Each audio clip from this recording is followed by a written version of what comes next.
تو ان کے ہو سکتا ہے، کیونکہ علم جو ہے نا، اطلب العلم من المہد الی اللحد، ماں کی گود سے لے کے قبر کی گور تک انسان علم حاصل کرتا ہے، تو کسی وقت بھی ظاہر تمام کتب ان کی نظروں سے نہیں گزری ہوتی. لیکن میں اسی لیے پیش کر رہا ہوں کہ جناب آپ اپنے اشتباہ کو دور فرمائیں. اور شیعہ کتب میں یہ موجود ہے کہ حضرت ابو طالب مومن کامل تھے، اور اس میں کوئی شک کی گنجائش نہیں ہے. امام جعفر صادق علیہ السلام سے اصول کافی جلد نمبر 1 صفحہ نمبر 449، الحجت باب مولد النبی، حدیث نمبر 29. ان جعفر صادق علیہ السلام قیل لہ انہم یزعمون ان ابا طالب کانا کافرا فقال کذبوا کیف یکون کافرا وہو یقول الم تعلموا انا وجدنا محمدا نبینا موسیٰ خط فی اول الکتب. امام جعفر صادق علیہ السلام اصول کافی میں فرماتے ہیں کہ جب ان سے کہا گیا کہ لوگ گمان کرتے ہیں کہ حضرت ابو طالب کافر تھے، تو حضرت امام جعفر صادق علیہ السلام فرماتے ہیں کہ ان لوگوں نے جھوٹ بولا ہے، ان لوگوں نے جھوٹ کاذبو، ان لوگوں نے جھوٹ بولا ہے، وہ جھوٹے ہیں جو کہتے ہیں کہ ابو طالب کافر ہیں. اصول کافی کی یہ روایت سنا رہا ہوں آپ کو. وہ کیسے کافر ہو سکتے ہیں جبکہ وہ کہہ رہے تھے کیا تم نہیں جانتے کہ ہم نے محمد کو پایا. یہ ابو طالب نے کہا کہ ہم نے محمد کو پایا، کیسا؟ نبی موسیٰ کی طرح، نبی موسیٰ کی طرح ہم نے محمد کو پایا جو پہلی کتابوں میں لکھا گیا ہے. تو یہاں سے معلوم ہوتا ہے اعلان نبوت سے پہلے، اعلان نبوت سے پہلے جناب ابو طالب نے رسول اللہ میں وہ علامات جو کتب سماوی میں پہلے کتب میں لکھا ہوا تھا، تورات میں، زبور میں، انجیل میں، ان کا مطالعہ کر کے جناب ابو طالب نے دیکھ لیا تھا کہ یہ موسیٰ کی طرح ہے. اور آپ جانتے ہیں کہ جب قرآن کی آیت آئی تو اللہ نے فرمایا بسم اللہ الرحمن الرحیم انا ارسلنا الیکم رسولا شاہدا علیکم کما ارسلنا الی فرعون رسولا، کہ میں نے تمہاری طرف ایک ایسا رسول بھیجا جو تم پر گواہ ہے، اور ایسا ہی رسول میں نے فرعون کی طرف بھیجا تھا. کیا مطلب؟ کما، جیسا میں نے فرعون کی طرف بھیجا تھا یہ بھی ویسا ہے. تو جناب ابو طالب نے اعلان نبوت سے پہلے یہ کہہ کر کہ یہ موسیٰ کی طرح ہے، یہ بتا دیا کہ جو قرآن کے نازل ہونے سے پہلے قرآن کا مطالعہ کر لے، میں سمجھتا اسے ابو طالب کہتے ہیں. یعنی یہ مقام ابو طالب ہے، یعنی اعلان نبوت سے پہلے رسول کی نبوت کی تصدیق کر دی کہ یہ موسیٰ کی طرح ہے، ہم نے اس کو موسیٰ کی طرح پایا. تو میں کہتا ہوں کہ سب سے بڑا صدیق تو پھر وہ ہے جو اعلان نبوت سے پہلے تصدیق کر دے نبوت کی، رسول اللہ کی نبوت کی. اس سے بڑا صدیق کون ہو سکتا ہے؟ تو آپ نے بتایا کہ شیعہ کتب میں نہیں ہے. پہلے میں نے میرات العقول کے حوالے دیے، میں نے ایک دو اور کتابوں کے حوالے دیے، ابھی میں آپ کے سامنے اصول کافی کی حدیث رکھی ہے. اب آ جائیں تفسیر منہاج الصالحین 7ویں جلد صفحہ نمبر 114 115 انک لا تہدی من احببت کے ضمن میں تفسیر منہاج الصالحین میں. نمبر 2 احتجاج طبرسی میں 3ری جلد پہلی جلد صفحہ نمبر 341 نور ابی طالب یطفی انوار الخلائق، امالی شیخ توسی علیہ الرحمہ میں پہلی جلد صفحہ نمبر 312 الجزر الحادی العاشر اسبغ ابن نباتہ نے امیر المومنین سے روایت کی کہ آپ نے فرمایا خدا کی قسم.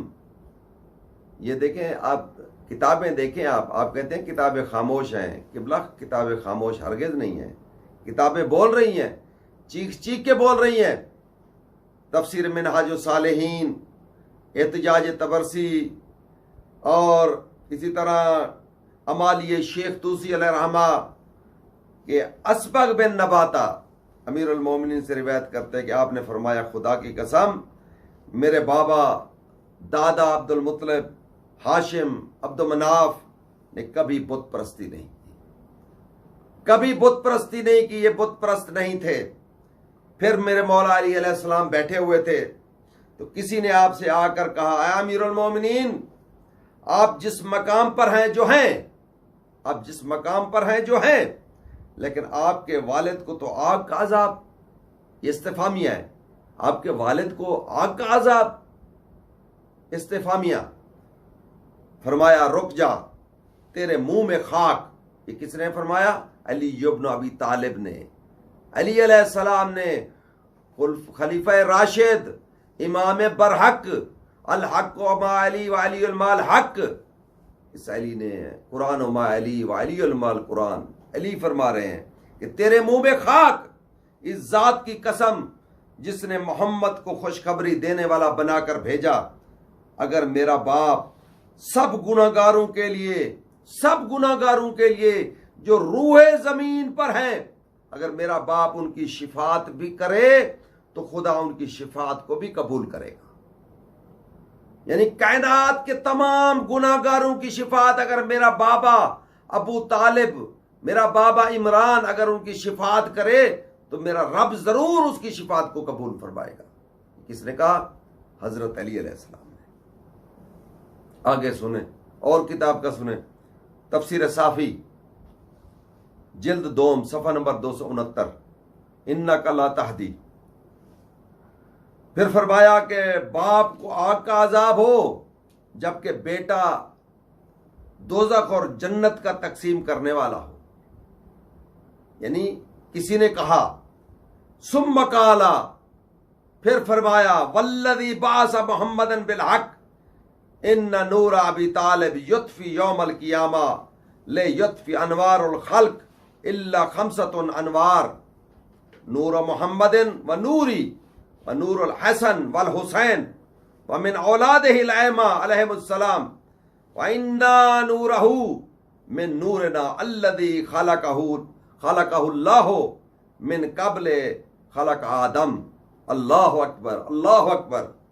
پھر فرمایا میرے مولا علی ابن ابی طالب فرماتے ہیں، فرمایا اس کی قسم جس نے محمد کو برحق نبی بنا کر بھیجا، قیامت کے روز ابو طالب کا نور تمام انوار کے نور کو بجھا دے گا، تمام نوروں کو بجھا دے گا، غالب آ جائے گا تمام انوار پر، سوائے 5 انوار کے، محمد مصطفیٰ کے نور کے اور میرے علی کے نور پر، فاطمہ حسن و حسین کے نور پر، اور ان کی اولاد جو معصوم اولاد ہے علیہم السلام کے، جو امام حسین کی جو اولاد معصوم اولاد ہے اس کے انوار کے علاوہ تمام انوار پر نور ابو طالب غالب ہوگا۔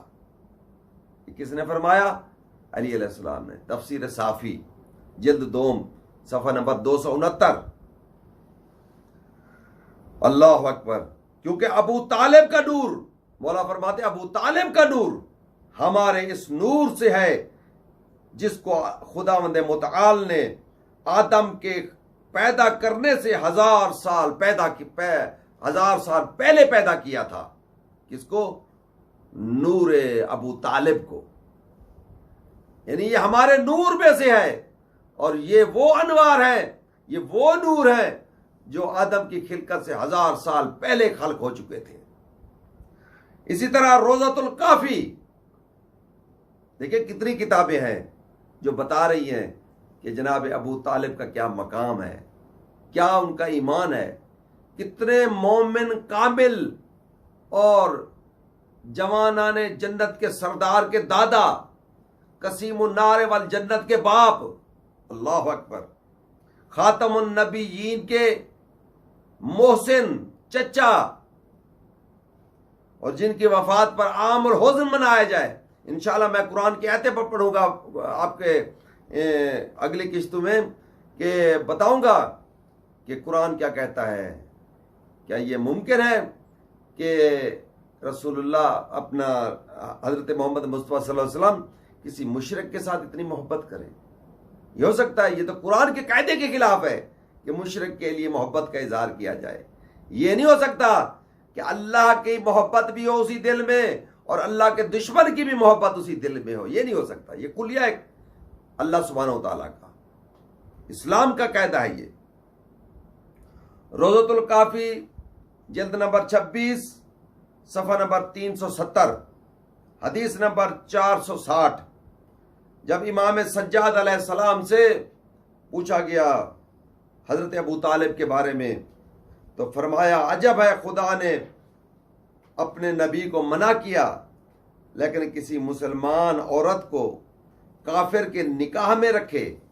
یعنی جب اپنے نبی کو منع کیا کہ کوئی مسلمان عورت کافر کے نکاح میں نہیں رہ سکتی، جبکہ فاطمہ بنت اسد سابقات الی الاسلام تھی اور برابر حضرت ابو طالب کے ساتھ رہیں۔